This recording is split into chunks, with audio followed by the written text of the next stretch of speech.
नमस्कार, India times में आपका स्वागत है और आपके साथ मैं हूं आशुतोष तिवारी। वक्त हो चला है प्रदेश की 4 बड़ी खबरों का। दिन भर का जो घटनाक्रम रहता है, इन खबरों के माध्यम से हम आपको बताते हैं कि आखिर प्रदेश में 4 बड़ी खबरें क्या हैं।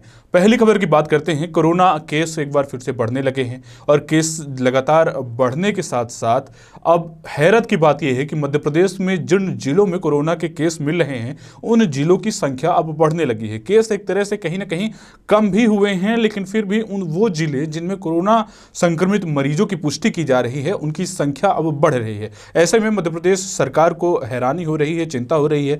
कंटेनमेंट जोन बनाकर रणनीति के तहत अब कोरोना को काबू करने की दिशा में अब बैठकें भी की जा रही हैं। सरकार उस ओर अब काम करने के लिए कोशिशें भी कर रही हैं। वहीं कितने केस मिले हैं, इस पर बात करना भी बेहद जरूरी होता है। आपको बता दें कि मध्य प्रदेश के छोटे जिलों में अब ये कोरोना का संक्रमण फैलना शुरू हुआ है। 7 जिलों में 13 नए केस मिले हैं, जिसमें से दमोह में 4 और दिन में 21 पॉजिटिव मरीज मिले हैं। दमोह में 4 दिन में 21 पॉजिटिव मरीज मिलना ये कोई आम बात नहीं है, ये बेहद गंभीर विषय है। राजगढ़, मंदसौर, टीकमगढ़ में भी संक्रमित मरीज मिले हैं। मध्य प्रदेश में शनिवार 7 जिलों में कोरोना संक्रमण के 13 केस सामने आए हैं। नए केस भले ही कम मिल रहे हो, लेकिन संक्रमण की जद में आने वाले जो जिले हैं उनकी संख्या बढ़ रही है। इससे अब चिंता भी बढ़ रही है। शनिवार को दमोह, जबलपुर में 3-3, टीकमगढ़ और इंदौर में 2-2, भोपाल और मंदसौर में, राजगढ़ में 1-1 नए मामले सामने आए हैं। खास बात यह है कि पिछले 4 दिनों में दमोह में 21 नए कोरोना संक्रमित मरीज मिले हैं, मात्र 4 दिन में। पहले भी मैंने आपको बताया था, छोटे छोटे जिलों में संक्रमण के मामले अब मिलने से चिंता अब बनी हुई है और बढ़ रही है। प्रदेश में पिछले 4 दिनों के आंकड़े देखें तो दमोह के बाद प्रदेश में सबसे ज्यादा होशंगाबाद में 9 केस आए हैं, जबकि शनिवार को यहां कोई केस नहीं मिला है। इसके अलावा इंदौर में, जबलपुर में, भोपाल में, सागर में, इसके अलावा धार में, छतरपुर, टीकमगढ़, राजगढ़ में भी कोरोना के नए नए मामले मिले हैं। अब बात करते हैं दूसरी और बड़ी खबर की। मध्य प्रदेश में बाढ़ के जो हालात बने हुए हैं, इससे आप सभी वाकिफ हैं कितनी जिंदगियों को नुकसान पहुंचा है। इसके अलावा रेस्क्यू ऑपरेशन किया गया है और रेस्क्यू ऑपरेशन में कितने ऐसे घर हैं, कितने ऐसे लोग हैं जो बेहद परेशान हुए हैं। कई ऐसे आशियाने हैं जिनको बाढ़ के सैलाब ने उजाड़ कर रख दिया है। ये एक ऐसी विपत्ति जो आई है लोगों पर, उसमें अब अभी भी ये संकट कम नहीं हुआ है और लगातार बारिश का अलर्ट अभी भी जारी किया जा रहा है। हर दिन की तरह मौसम विभाग एक बार फिर से बारिश का अलर्ट जारी किया है और ये जो अलर्ट है, ये फिर से 7 जिलों में भारी बारिश का अलर्ट जारी किया गया है। आपको बता दें कि रविवार से मानसून कमजोर होना जरूर शुरू हुआ है, लेकिन भोपाल, इंदौर के साथ साथ प्रदेश में मंगलवार तक रुक रुक कर बौछारें पड़ने का अनुमान मौसम विभाग जता रहा है। मध्य प्रदेश के झाबुआ, गुना, विदिशा, रतलाम, श्योपुर कला, राजगढ़, मंदसौर में अगले 24 घंटे में भारी बारिश का अलर्ट जारी किया गया है। यहां रविवार सुबह तेज बारिश हो सकती है। हालांकि अब सिस्टम कमजोर पड़ने लगा है, लेकिन रविवार से ही इसका प्रभाव कम होगा। मौसम वैज्ञानिक वेद प्रकाश सिंह ने बताया कि अभी 10 अगस्त तक रिमझिम बारिश होती रहेगी। इसके बाद ही सूरज दिखने की उम्मीद की जा सकती है। ग्वालियर और दतिया को छोड़कर दूसरी जगहों पर भी बारिश हो सकती है। चंबल संभाग में श्योपुर, मुरैना, भोपाल संभाग में विदिशा में रेड जोन में जो है वो 10 जिले हैं जहां भारी बारिश का अनुमान जताया गया है। मैंने आपको बताया भी, मध्य प्रदेश, ग्वालियर और चंबल के साथ साथ सेंट्रल एमपी में अच्छी बारिश हो रही है, जबकि कुछ इलाकों में अभी भी बारिश का इंतजार है। धार, बड़वानी, खारगौन, बुरहानपुर, सिवनी, बालाघाट, जबलपुर, पन्ना, कटनी और दमोह में सामान्य में 22 से लेकर 39% तक पानी गिरा है। हालांकि इंदौर में अभी भी कोटे से 19% कम बारिश हुई है। शिवपुरी, गुना और श्योपुर में सामान्य 150% बारिश ज़्यादा हो सकती है। इसी कारण यहाँ पर बाढ़ के हालात बन गए हैं। बाढ़ के हालात जो हैं ये अब आप सभी वाकिफ हैं। खुद गृह मंत्री नरोत्तम मिश्रा जब रेस्क्यू टीम के साथ गए और वो फंस गए तो उन्हें ही रेस्क्यू कर वापस निकालना पड़ा। वहीं आप तमाम मीडिया में देख रहे होंगे, नेशनल मीडिया में देख रहे होंगे किस तरह से बाढ़ ने कहर बरपाया और कितने लोगों की मौत हुई और इसके अलावा कितने लोग अभी भी लापता हैं। कई ऐसे लोग हैं जिनका घर पूरी तरह से उजड़ गया है। अभी भी वो बाट जो रहे हैं कि प्रशासन की ओर से, सरकार की ओर से मदद के लिए हाथ बढ़ाया जाए और हर संभव मदद का प्रयास किया जाए, क्योंकि ये जो आपदा है वो ना सिर्फ इंसानों के लिए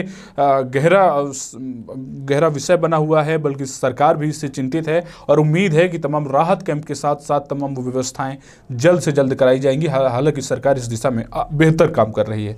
अब बढ़ते हैं तीसरी बड़ी खबर की ओर हम अक्सर बात किया करते हैं कि आखिर महिलाओं के खिलाफ जो अपराध बढ़ रहे हैं, इसका कारण क्या हो सकता है, इसकी मूल वजह क्या हो सकती है।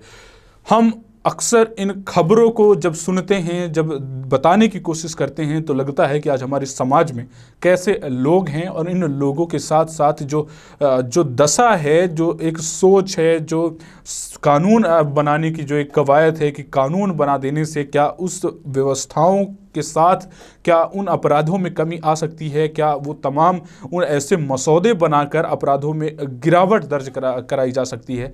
इन तमाम ये जो विमर्श है, ये चर्चा का दौर शुरू रहता है, लेकिन इन बीच ऐसी कई खबरें सामने आती हैं जिसमें ये आपको बताना बेहद ज़रूरी हो जाता है कि आज महिलाएं बिल्कुल भी सुरक्षित नहीं हैं।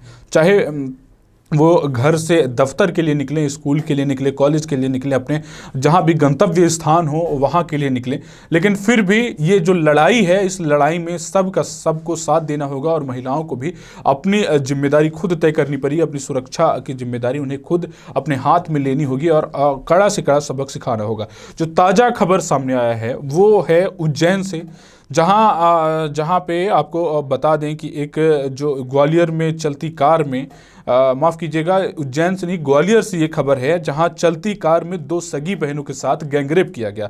मंदिर घुमाने के लिए रिश्तेदार उन्हें साथ में ले गए थे, फिर दोनों युवतियों को नशीला पदार्थ खिलाया, कोल्ड ड्रिंक में मिला के पिलाया और उसके बाद सामूहिक दुष्कर्म का प्रयास किया। ये ऐसी घटनाएं अक्सर सुनने को मिलती रहती है। इन घटनाओं पर जिक्र करना इसलिए बेहद ज़रूरी हो जाता है कि आखिर क्या वो मानसिक स्थिति है, किस स्थिति में ये अपराध घटित होते हैं और इन अपराध पर लगाम लगाने के लिए पुलिस किस तरह की कार्यवाही कर रही है। और आगे जो ये स्थिति बनी हुई है, ये चिंता का विषय इसलिए भी बन जाता है क्योंकि हमारे और आपके समाज के लोग ही इस समाज में रहते हैं और इसलिए ज़रूरी हो जाता है कि इन अपराधों पर भी कमी हो, अंकुश हो। इसलिए तमाम ये खबरें हम आपको बताते हैं और इसके अलावा आप जिससे आप एक राय बना सकें कि आखिर ये जो घटनाएं हैं इतना बढ़ क्यों रही हैं। और मध्य प्रदेश हो, चाहे जो भी सरकारें हों, जो दावा करती हैं कि तमाम वो कानून व्यवस्थाओं को बनाने की दिशा में सही तरीके से काम कर रहे हैं, इसके अलावा तमाम वो दावे किए जाते हैं कि बिल्कुल आपराधिक ग्राफ नहीं बढ़ रहा है, लेकिन फिर भी क्राइम में जो इजाफा हुआ है वो आप सबके सामने है। ये किसी बताने की ज़रूरत नहीं है। फिलहाल जो खबर है इस पर बात कर लेते हैं। ग्वालियर में 2 सगी नाबालिग बहनों से गैंगरेप का मामला सामने आया है। गैंगरेप की वारदात को अंजाम देने से पहले 3 युवकों ने पहले दोनों लड़कियों को कोल्ड ड्रिंक पिलाई थी जिसमें नशे की दवाई मिली हुई थी। इसके बाद हाईवे पर दौड़ती कार में दोनों बहनों के साथ बारी बारी से गैंगरेप किया गया। इतना ही नहीं, आरोपियों ने दोनों बहनों को न्यूड वीडियो भी बनाया जिसको सोशल मीडिया पर वायरल करने की वो धमकी दे रहे हैं जिससे उनको चुप रखा जा सके। तीनों आरोपियों में से उनके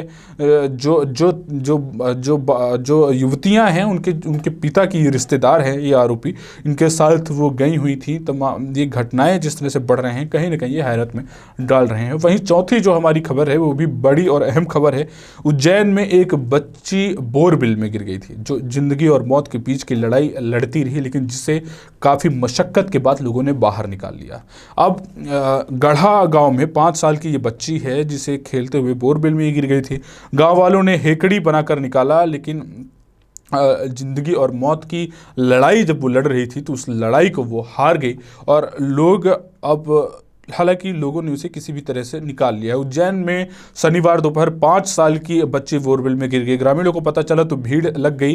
पुलिस को भी सूचना दी गई। इससे पहले बच्ची को बचाने की कोशिश शुरू होती कि इस बीच मौजूद लोगों ने हेकड़ी की मदद से बच्ची को बाहर निकाल लिया। बच्ची को सिविल अस्पताल में ले जाया गया जहाँ डॉक्टरों ने उसे मृत घोषित कर दिया। घटना जिला मुख्यालय से करीब 8 किलोमीटर दूर रूढ़ी गढ़ा गाँव की है। 2 बजे ये घटना हुई है। बच्ची ने पिता पद्म सिंह अंजना ने बताया कि घर के सामने खेत में 1 साल पहले बोरवेल खुदवाया था। 150 फीट खुदवाने के बाद भी इसमें पानी नहीं निकला। इसके बाद इसे बंद करवा दिया गया, लेकिन वर्तमान में बारिश के कारण ऊपर रखी मिट्टी नीचे धंस गई जिससे गड्ढा दिखने लगा।